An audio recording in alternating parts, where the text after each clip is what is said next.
ഒന്ന് B J P കഴിഞ്ഞ 2 നിയമസഭാ തിരഞ്ഞെടുപ്പിലുണ്ടാക്കിയ അത്ര ഹൈപ്പ് ഈ ഇലക്ഷൻ ഉണ്ടാക്കിയിട്ടില്ല.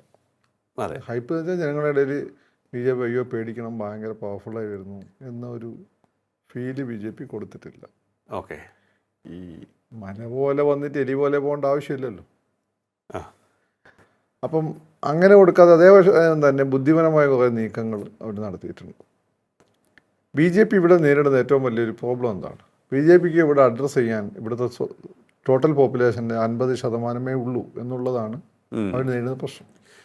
എന്നാൽ കോൺഗ്രസിനും അതുപോലെ തന്നെ CPM-നും ടോട്ടൽ പോപ്പുലേഷൻ്റെ 100% അഡ്രസ്സ് ചെയ്യാൻ പറ്റും. അപ്പോൾ അഡ്രസ്സ് ചെയ്യേണ്ട അവർക്ക് വോട്ട് കിട്ടേണ്ട ഏരിയ വളരെ കുറഞ്ഞൊരു ഏരിയയാണ്. അവിടെ തന്നെ മറ്റുള്ളവർക്ക് വലിയ ഉണ്ട്, വോട്ട് ബാങ്കും ഉണ്ട്. ഇതാണ് ഇവർ നേരിടുന്ന ഏറ്റവും വലിയ പ്രശ്നം. ആസ്കിംഗ് റേറ്റ് വളരെ ഹൈ ആണ്. കുറഞ്ഞ ബോളുകളിൽ കൂടുതൽ റൺസ് നേടണം. കുറഞ്ഞ ബോളുകളിൽ സ്ട്രൈക്ക് റേറ്റ് വളരെ ഹൈ ആയിരിക്കണം. അപ്പോൾ കുറഞ്ഞ ബോളിൽ അവർക്ക് കൂടുതൽ റൺ നേടണം. ഇതെങ്ങനെ മറികടക്കാമെന്ന് വെച്ചാൽ ഒന്ന് ഉള്ള ഹിന്ദു വോട്ടുകളെ കൺസോളിഡേറ്റ് ചെയ്യാം. അത് അവർ ഇത്രയും കാലം ശ്രമിച്ചതാണ്.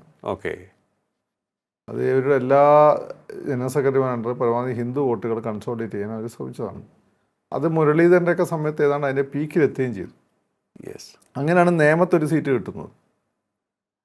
പിന്നെ സുരേഷ് ഗോപിയുടെ വേറൊരു തരത്തിലുള്ള വിജയമാണ്. ബി ജെ പിയുടെ മാത്രം വിജയമല്ല, ബി ജെ പിയുടെ വിജയമാണ് പ്ലസ് സുരേഷ് ഗോപിയുടെ വിജയം കൂടിയാണ്.